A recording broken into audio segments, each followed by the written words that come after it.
Radio warra Wangeelaati.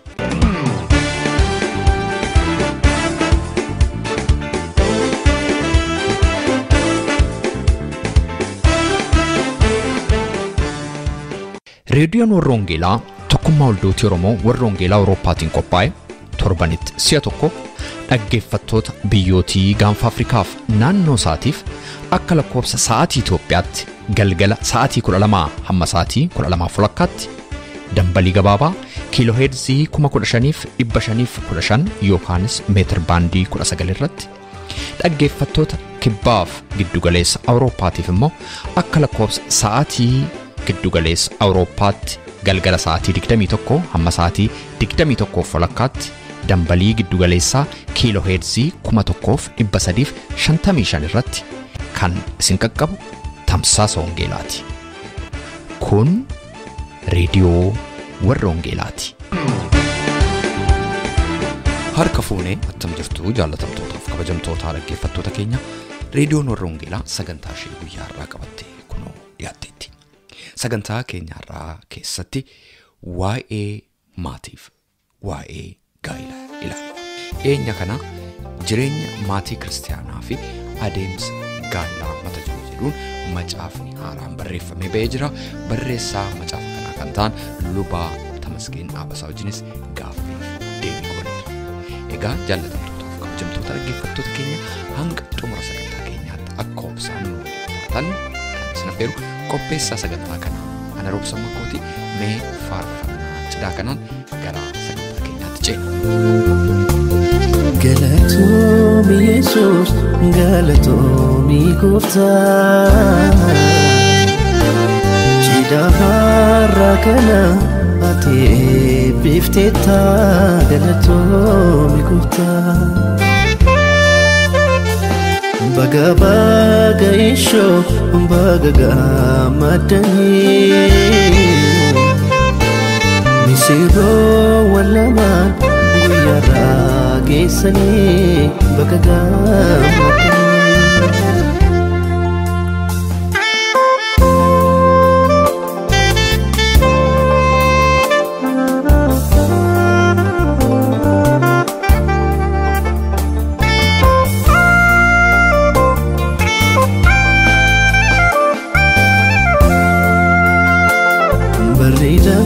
Sitanii umriin waggaa darbee firii guddaa kennuuf harreeffam jalqabee wadaalaarra seentaan imanaan galfataa akkan daagatamne Gooftaan sin gaafata sinaan sin gaafata.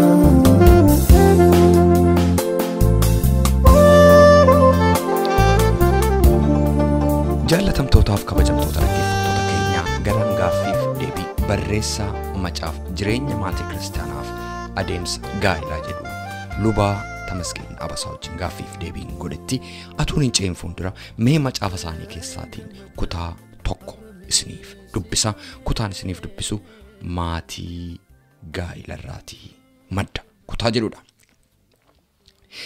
Gaa'illi dhaloota hundumaa biratti fudhatamaaf jaallatamaa ta'uunsaa beekamaadha. Jireenya dhala namaa keessatti immoo gaa'illi bakka jireenya tokkummaa, jireenya itti gaafatamummaa, jaalalaa, obsaa, dandeettii fi fira itti horanidha. Jalqabni gaa'ilaa seera uumamaa boqonnaa 2:23-24 keessatti galmeeffamee akkuma arginu Waaqayyo Addaamirra irriba jabaasaa kaa'ee opereeshinii jalqabaa cinaacha isaa bitaa irratti raawwate.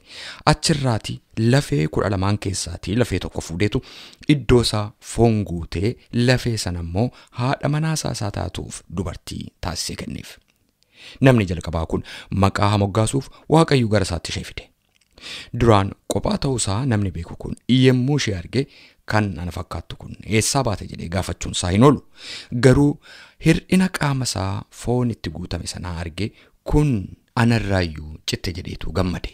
Lafeen kun lafee kooti, foon kunis foon kooti. Isheen dhiirarraatii argamteetti oo namee haa jedhamtu jedheetu moggaasedha. Waaqayyos kanaaf dhiirri abbaa isaatiif haadha isaa hin dhiisa, haadha manaa isaattis hin maxxana. Isaan lachanuus foon tokko hin ta'uu kan inni jedhu Seera uumamaa 2:24 irratti. Waaqayyo jarri kun lamaan wal gargaaraa walii wajjin haa jiraataniif woliif isaan kenne. Asirratti yeroo laallu lafeen ofii nama hin quuqu, foon ofiis nama hin miidhu. Fakkeenyaaf atuu lafee xinnoo tokko ishee kan biraa fidanii irra ciisaniiti nama hin cibsu, ni quuqa malee. Hirribnis nama hin fudhatu. Ilaagaa gaa'ila har'a qabnu keessatti haati manaa tokkoon keenyaaf lafee keenya keessaa isa tokko waan ta'aniif nu hin quuqani. Kanaafis egaa haati manaa ofii kennaa Waaqayyo nuuf kenne foon keenya ta'uu ishee amannee fudhachuu qabna. Asirratti akkuma arginu gaa'ila Waaqayyo qofaatu uume. Waaqayyo namni qophaa ta'uunsaa gaarii miti akkuma jedhee Seera uumamaa 2:18 irratti. Dubbii sagalee Waaqayyo irraatii akkuma arginutti gaa'illi Waaqayyotu dhaabe akka horanii baay'ataniifis eebbisee maatii isaan taasise. Heewaan kan uumamte Addaam cina taatee gargaartuu isaatiif utubduu isaa akka taatuuf kennamteef. Gargaartuu jechi jedhu kun eenyummaa Heewaan haadha manaa Addaam ibsuudhaaf akka ta'e argina. Uumama 2:20. Dhiiraaf dubartiin yeroo wal fuudhan foon tokko ta'u. Tokkummaan kun kan inni ibsu yaadaan, hafuuraan, qunnamtii saalaan tokko ta'uudha. Kakuu haaraan tokkummaa kana kan ilaallate of eeggachiisa itti dabala. Innis egaa isaan lama miti foon tokko malee. Kanaafis waan Waaqayyoo walitti qabsiise namni gargar hin baasiin kan jedhudha. Maatiyos 19:6. Ergamaan Phaawulos ergaa baay'ee barreesse keessatti gaa'ila irratti xiyyeeffachuudhaan amantootni walitti dhufeenya gaa'ilaa keessatti akkamitti deddeebi'uun akka isaan irra jiru ibseera. Seera gaa'ilaa warra amantootaa laalchisee bal'inaan barreesseera. Qorontos 1:7 irratti jireenya maatii Kristaanaa keessatti haati manaa akkuma Gooftaa Yesuusiif abboomamtu abbaa manaa isheetiifis haa abboomamtu jedha. Kiristoos akkuma waldaa Kiristaanaa jaallate dabarsees of kenne akkasuma abbaan manaa haadha manaa isaa haa jaallatudha. Efesoon 5:22-23 irratti. Lamaan isaanii walii wajjin yeroo kadhatan, sagalee Waaqayyoo yeroo dubbifatan, qajeelfama macaafni qulqulluun laatuun yommuu gaggeeffaman Waaqayyoon kan gammachiisuuf bifa walitti dhufeenya gaa'ilaa kan tolchu ta'a. Ergamaan Phaawulos ergaasaa gara warra Efesoonitti barreesse keessatti haadha manaa akkuma Gooftaa Yesuusiif abboomamtu abbaa manaa isheefis haa abboomamtu. Kiristoos mataa waldaa Kiristaanaa akkuma ta'e abbaan manaas mataa haadha manaati. Kiristoos fayyisaa waldaa Kiristaanaa, waldaan immoo dhagna isaati. Kiristoos akkuma waldaa Kiristaanaa jaallate waldaadhaafis dabarsee of kenne akkasuma abbaan manaas haadha manaasaa haa jaallatudha. Efesoon 5:25 irratti. Akkasumas immoo abbaan manaa akkuma dhagna ofii isaatii jaallatu haadha manaasaa jaallachuun hin taaf. Namni haadha manaasaa jaallatu ofii isaan jaallata. Namni foonsaa sooraa hin dhimmaaf malee takkaa foonsaa jibbee hin beeku. Kiristoos waldaadhaaf akkasuma godheedha. Efesoon 5:28-29. Caaffatni qulqullaa'an sababii kanaaf dhiirri abbaasaaf haadha isaa hin dhiisa, haadha manaasaattis hin maxxana yookaanis haadha manaasaa wajjin walii gala. Isaan lachanuu foon tokko hin ta'u jedhu Efesoon 5:31 irratti. Gaa'ila gooftaan eebbisu Bubbeenaaf qilleensi raatu yeroo hundaa ijaan ilaala gooftaan jaalaloo isaan waamamuun ni jaala. Gaa'ila gooftaan eebbisu Bubbeenaaf qilleensi raatu yeroo hundaa ijaan ilaala gooftaan jaalaloo isaan waamamuun ni jaala.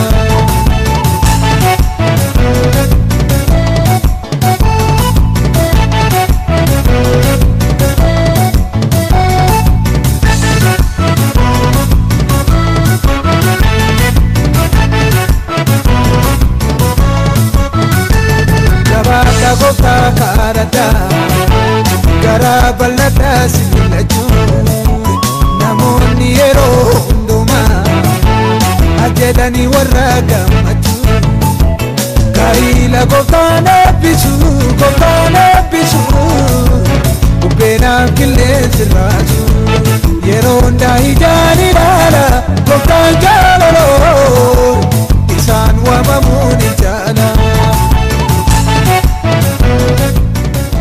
Kun reediyoo Warra Wangeelaatii sagantaan keenyaa itti fufa. Meetir baandii 19 yookaan immoo kiiloo heerzii 15,515 irratti galgala sa'aatii 12 amma sa'aatii 12:00 kan isinii darbu tamsaasa kana YouTube irratti, SoundCloud irratti, karaa Facebook akkasumas immoo karaa websaayitii keenyaa hordofuu dandeessu.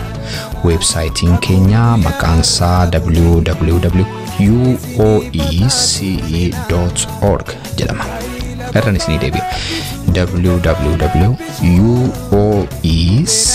www.uoece.org jedhama. Dhaggeeffattoonni keenya biyya Ameerikaa immoo itti dabalaan lakkoofsa bilbilaa 51824 irratti tola bilbiluudhaan akkasuma nu dhaggeeffachuu akka dandeessan isin yaadachiisa. Facebook irra jirra, laayikii nu tolcha. YouTube fi SoundCloud irras jirra, subscribe gochuudhaan karaa isinitti tolu nu hordofuu dandeessu. Biyyadanitti gaa'ila jalqaba gooftaa situ dhaabee situ dhumaa qaba. Nuunis jaallachee fuula kee dhaabannee eebbisiin jennaa fannoo kee baadhannee eebbisiin jennaa fannoo kee baadhannee jabataa dhaabadhaa baawwanii baadhaa bolaaku sinaamaa miti foon tokko jabataa dhaabadhaa baawwanii baadhaa bolaaku sinaamaa miti foon tokko.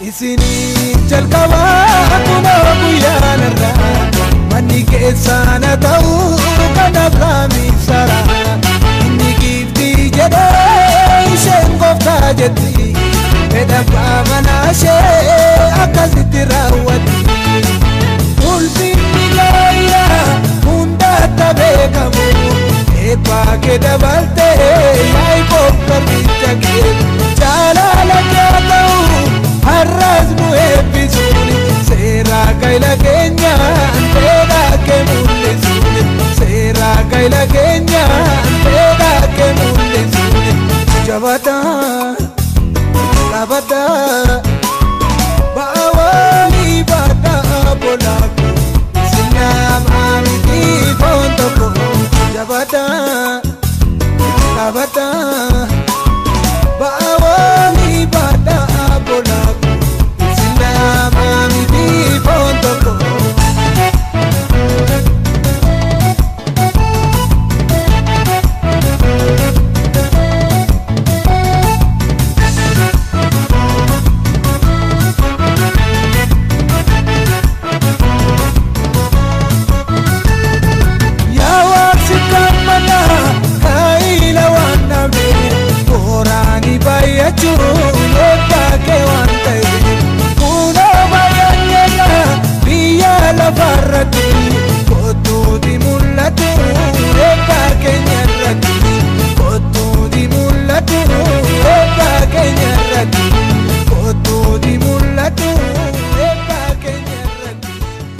Reediyoon Warra Wangeelaa har'aa keessummaa tokko qabattee dhiyaatteetti. Keessummaan keenya lubaa Tamasgeen Dhaabasaati.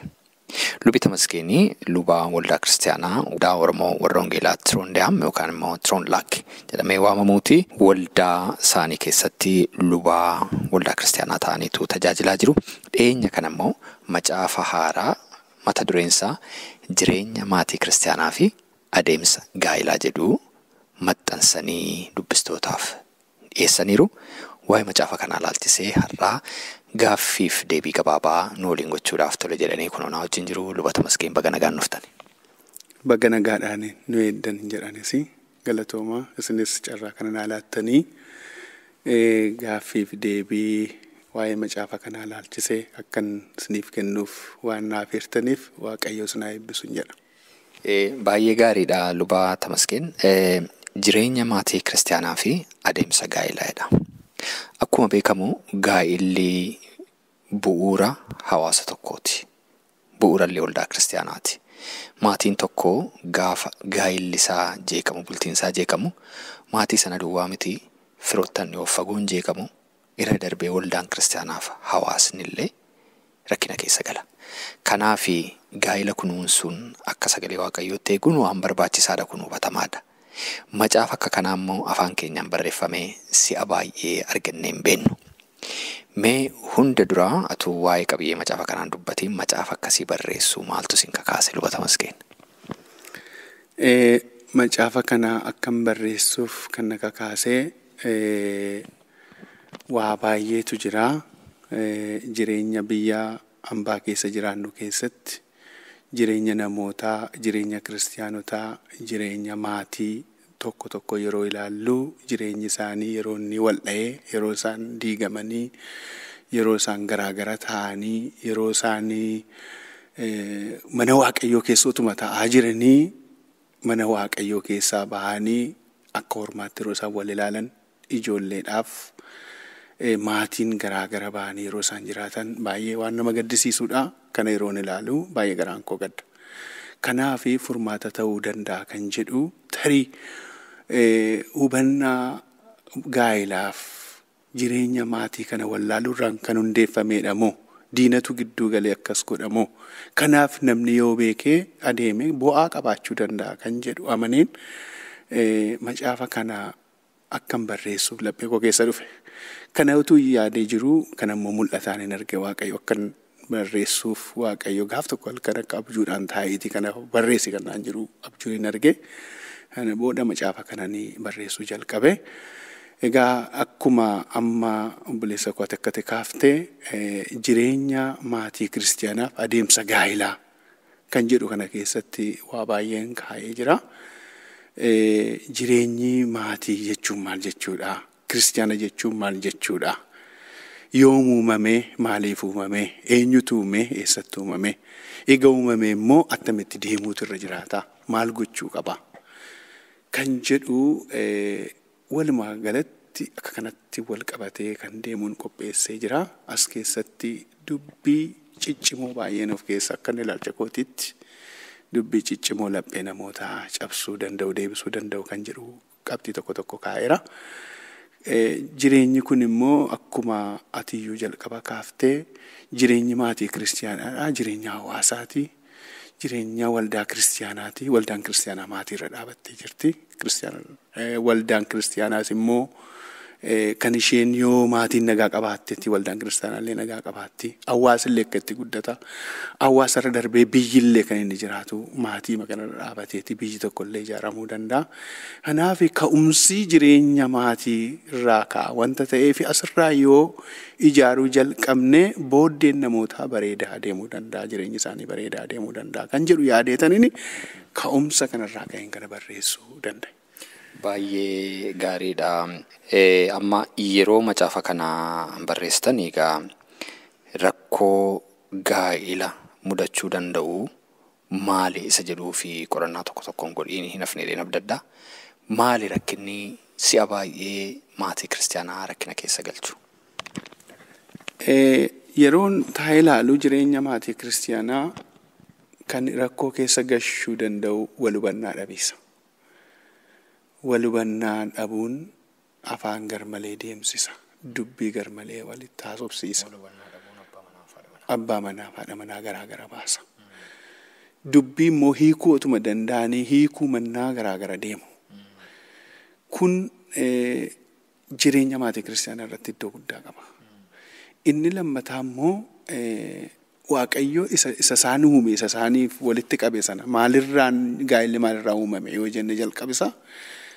Hundee gaa'ilaa beenna wanta ta'eef isa sana wallaalu Waaqayyoon wallaalu sagaleen Waaqayyo wanta inni jedhu sana gara biraatti hiiknee ilaaluu keenya irraan gaafame bilisa jennee bilisummaa sana fudhannee jireenya maatii keenyaa jireenya maatii isaatii namni jiroonni diigu argina. Kun nama gaddisiisa. Isa kanaadha jechuudha. Egaa rakkinni akkasii kuni hawaasa biyya hambaa keessa jiru keessatti si'a baay'ee yeroo inni mudatu hin agarra. Amma fallisaa maali jettu? Tarii macaafni kun isa kanaaf deebii kennaa laata? Eeyyee akka ilaalcha kootiitti nama dubbisuu fi deebii kennuu danda'a jedheen yaada. Sababni isaa namoota rakkoo akkasii qabaatan nama 3-4 walitti fidee yeroon sagalee kana fakkaatuun yeroon walitti araarse jira. Qaama mootummaan illee na gargaarinaan jedhee mootummaa yeroo nu gaafate dhaqee gargaaraa ture hin jiraata. Biyya faranjii kana keessatti jechuudha. Macaafa maatiidhuma garaagara bahee saba keenya ta'ee afaan keenya aadaa keenya warra beekan nagaadhuma utuma walii wajjin hin jiraatanii utuma wajjin maatii qabanii utuma ijoollee walii wajjin guddisaa jiranii deebi'anii garaagara bahanii warra deeman kana walitti yeroo walitti finnee jira. Kanaaf kanallee ilaalchisee maalirraati ka'eetii namni akkas ta'a isa jedhu ilaaleen akka inni fooyya'uuf macaafni kun immoo yoo dubbisanii jiran isaan sirreessuu danda'a kan jedhuun yaadeen dubbii bu'uura ta'e kaa'ee darbeera. Yoo macaafichi guddachuu baay'achuu baatellee dubbii gurguddaa of keessaa qaba. Akka ilaalcha kootiitti. Wanta inni of keessaa qabu bakka namootni dubbisan kaka'umsa argatanii dubbisanii fi maali qabiyyeen macaafa kanaa qabxiilee gurguddaadha isin jettan macaafa kana keessatti kan ka'an? Eeyyee namooti qabxiyya gurguddaan of keessatti kaa'amee jiru jireenya maatii maal fakkaataa isa jedhamuun attamitti jireenya maatii ofii geggeessuu kan jedhamu jira. Lammata immoo ijoolleedhuma guddisuu irratti illee guddisa ijoollee irratti illee miira guddaa akka inni qabullee kanallee ilaalchisee hin qabaata. Lammata immoo haadha manaa namni fuudhuu yoo barbaade illee akkamittiin barbaaddachuutu irra jiraata. Namni kan firri namaa filuu fi kan ofii filatan maal fakkaata barbaachuu malallee jira. Kan biraan immoo biyya hambaa kana keessatti rakkoon tokko jira tokko barbaada. Dura qaratti maqaa gooftaa Yesuusiin jennee ofirraa kan abaarree akka nuti tirsinne kan barbaadu. Har'a garuu naannoo keenya marsee kan jiru waldaan kiristaanaa kan isheen callifte. Saara wal fakkaataa warra wal fuudhan waldaa keenya keessatti yoo ta'u dhaallee baate naannoo keenyatti ija keenyaan hin argina. Kun booddee gara waldaa kiristaanaatti akka inni deemaa jiru mootummaanis dhiibee gara sana keessa akka inni gashaa jiru waan ija keenyaan arginu kanarratti eeggannoo fudhachuun barbaachisaa wanta ta'eef akka sagalee waaqayyootti deemuun mana ofiif jireenya ofii ijaaruudhaaf bu'aa qaba jedhee waan hin yaaduu fi yeroo hiriyaa ofii qabaatan akkamittiin eeggachuun akka irra jiraatu kanani qabatee jira jechuudha. Egaa qabiyyeensaa baay'eedha wanta ta'eef bal'aatti yeroo dubbisan argachuu yeroo dubbistan ilaaluu dandeessuudha yaada.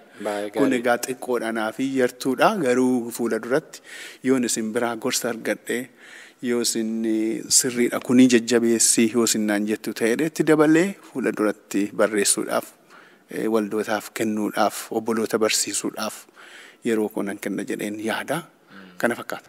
Baay'ee gaariidha. Macaafa kana attamitti argachuu danda'u namootni dubbisuudhaaf fedhii isaa qaban?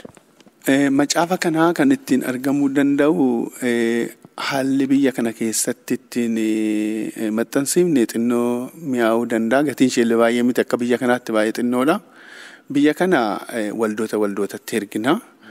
Amaazinittis booddee yoo hin danda'ama ta'e hin keenya. Gara biyyaattis immoo hin ergina. Biyya macaafotaa mana macaafotaa jiraatan waldaa macaafa waldaa makaana Yesuus keessatti illee baay'ina bal'inaan argachuu hin danda'u jedhee yaada.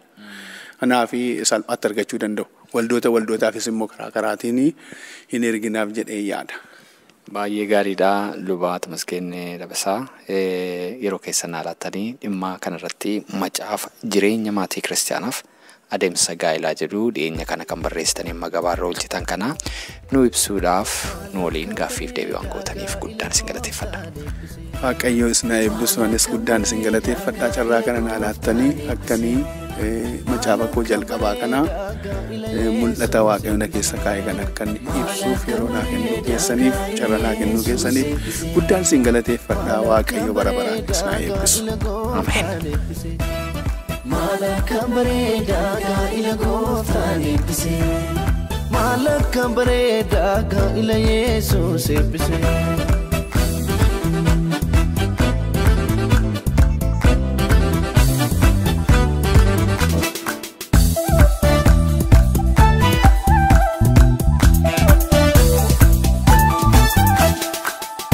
galatoomi kanarraan nu geesse gaa'ila isaanii kana sidunuuf milkeesse cidha qaanaarratti Yesuus argamte hirruu isaanii guutte cidha isaanii biifte har'as si barbaanna cidha kanarratti ayyaana kee guddaan hirmaan dhumeerratti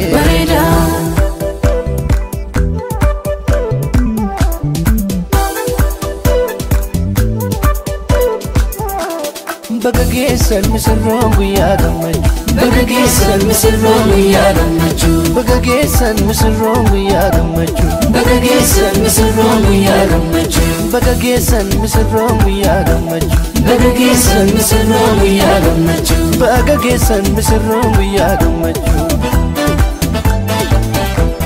Baga geessan Waaqayyo gooftaa keessantu Baga geessan lamaanuu keessan eebbise Baga geessan sichi lamaa miti seeni Baga geessan gooftaa tokko isin taasise Baga geessan saaqonni dhiiramee faarsan Baga geessan warri gammadan waaqessu Baga geessan saaqonni durbee gammadan Baga geessan galata gooftaadhaaf fida Baga geessan saaqonni dhiiramee faarsan Baga geessan warri gammadan waaqessu Baga geessan saaqonni durbee gammadan Baga geessan galata gooftaadhaaf fida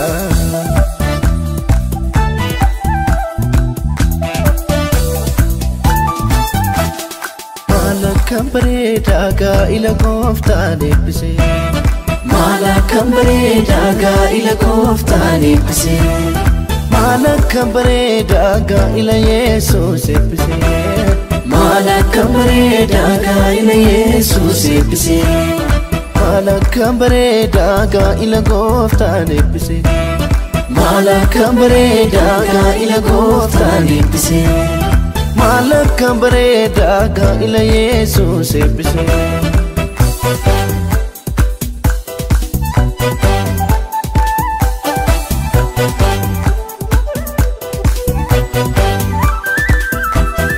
Yoo deeman waliini yoo dhufan waliini yookaan waliini yoo ta'an waliini gargar ba'uu isaanii ijamaan argini gammadaa jiraadha addoon qabaatiina Waaqayyo tamaana diinan sodaatiina Waaqayyo tamaana diinan sodaatiina Baga geessan misirroon guyyaa gammachuu Baga geessan misirroon guyyaa gammachuu Baga geessan misirroon guyyaa gammachuu Baga geessan misirroon guyyaa gammachuu Baga geessan misirroon guyyaa gammachuu Baga geessan misirroon guyyaa gammachuu Baga geessan misirroon guyyaa gammachuu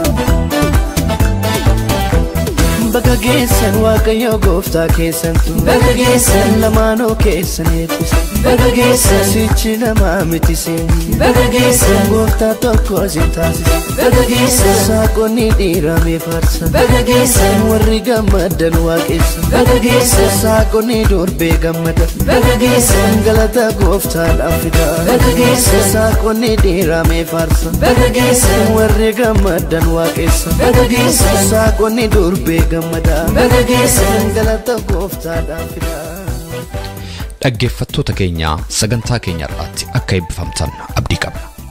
Waa'ee sagantaa keenya gaaffii yookaan yaada yoo qabaattaniif karaa teessoo xalayaa keenya rww@tevelensvine13 Oslo Norway jedhaatiin nu barreessaa yookaanis karaa iimeeyila keenya raadiyoowarrawangeelaa@gmail.com jechuudhaan nu qunnamaa. Torbee sagantaa biraatiin hamma walitti deebinutti nagaa Waaqayyootiin